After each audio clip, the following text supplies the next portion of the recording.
जर मित्रांनो तुम्ही माझ्या चॅनलवरती नवीन आला असाल तर चॅनलला सबस्क्राईब करा आणि हा व्हिडिओ शेवटपर्यंत नक्की पहा.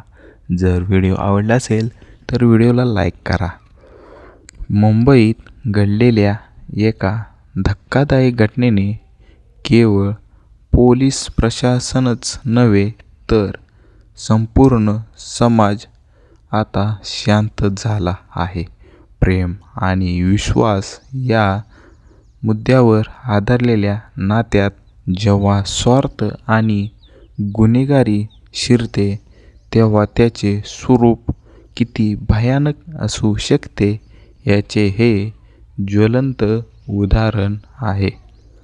मुंबईसारख्या धावपळीच्या शहरात दररोज हजारो प्रेमकथा फुलतात, पण काही कथांचा शेवट इतका भीषण असेल याची कल्पनाही कोणीही केली नव्हती.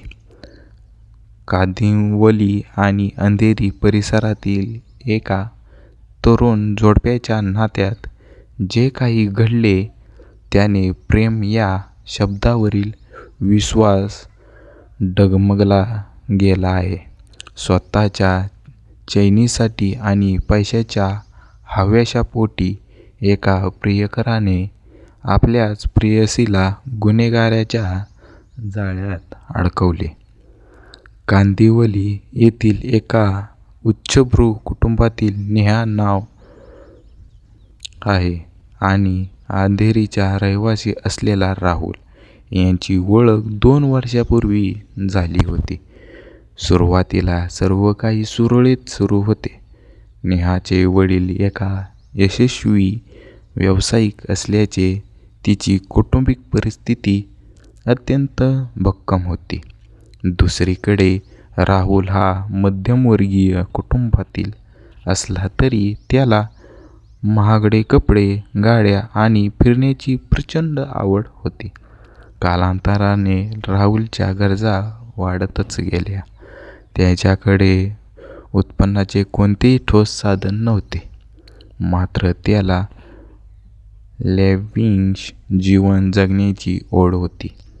हीच ओढ शेवटी एका गुन्हेगारी प्रवृत्तीकडे वळली. त्याने आपल्या प्रेयसीच्या प्रेमाचा वापर करून तिच्या वडिलांकडून मोठी रक्कम उकळण्याची कट रचला. नेहमीप्रमाणे राहुलने नेहाला डेटवर जाण्याचे निमंत्रण दिले. नेहाचा राहुलवर पूर्ण विश्वास असल्याने ती घरच्यांना सांगून बाहेर पडली. दोघेही अंधेरी परिसरातील एका कॉफी शॉपमध्ये भेटले. तिथून फिरताना राहुलने आपल्या योजनेनुसार नेहाला एका निसर्गस्थळी नेले. राहुलने स्वतःच या कटाची सर्व सूत्रे हलवली होती.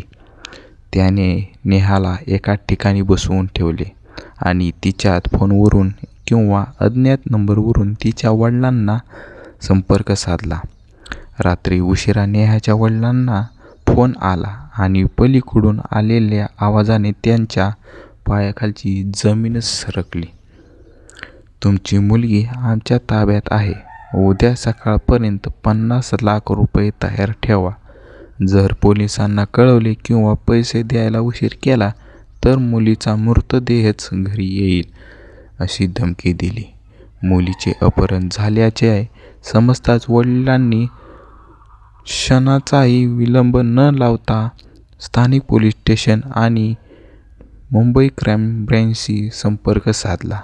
घटनेचे गांभीर्य ओळखून गुन्हे शाखेने तातडीने तपास पथके तैनात केली. पोलिसांनी सर्वप्रथम नेहाचा मोबाईल नंबर ट्रॅक केला.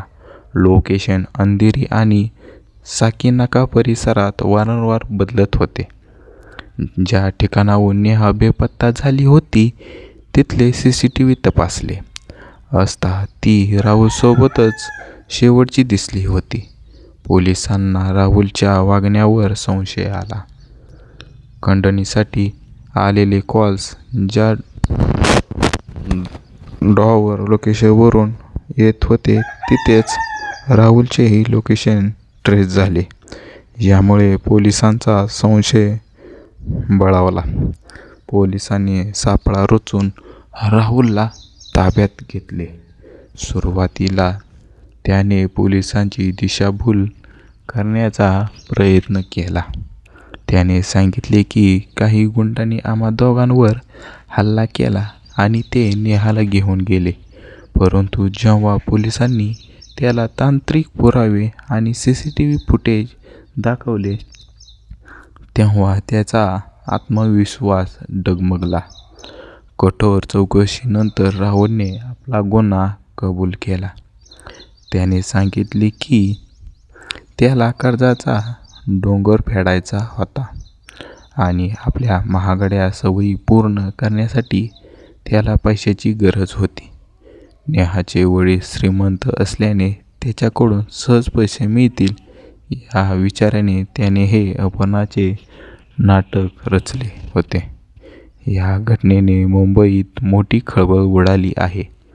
पालकांसाठी हा मोठा एक धडा आहे. या घटनेमुळे काही महत्त्वाचे प्रश्न उपस्थित झाले आहेत. मुला-मुलींच्या मैत्रीची पार्श्वभूमी जाणून घेणे किती आवश्यक आहे. सोशल मीडिया आणि बदलत्या जीवनशैलीमुळे तरुणांमध्ये पैशाचा हव्यास किती वाढला आहे. विश्वासाच्या नात्यात होणारी ही फसवणूक रोखण्यासाठी काय करावे लागेल? राहुलवर भारतीय दंड संहितेच्या IPC विविध कलमात गुन्हे दाखल करण्यात आले आहेत. खंडणीसाठी, अपहरण गुन्ह्यासाठी जन्मठेप किंवा फाशीची शिक्षेची तरतूद आहे. खंडणी मागणे, जीवे-मारेची धमकी देणे. पोलिसांनी अवघ्या 12 तासात या प्रकरणाचा धडा लावून नेहाला सुरक्षित तिच्या घरी पोहोचवले. प्रेम हे त्यागावर आणि विश्वासावर टिकते, पण जेव्हा त्यात स्वार्थ आणि गुन्हेगारी विचार येतात तेव्हा ते केवळ नात्याचाच नाही तर आयुष्याचाही नाश करतात. राहुलने केवळ नेहाचा विश्वासघातच केला नाही तर स्वतःचे भविष्यही अंधारात ढकलले आहे. मुंबई पोलिसांनी दाखवलेली तत्परता कौतुकास्पद आहे, ज्यामुळे एका तरुणीचा जीव वाचू शकला. जर मित्रांनो तुम्हाला हा व्हिडिओ आवडला असेल तर व्हिडिओला लाईक करा आणि माझ्या चॅनलला सबस्क्राईब करायला विसरू नका. आणि तुम्ही हा व्हिडिओ संपूर्ण पाहिल्याबद्दल माझ्याकडून तुम्हाला मनापासून धन्यवाद. थँक्यू.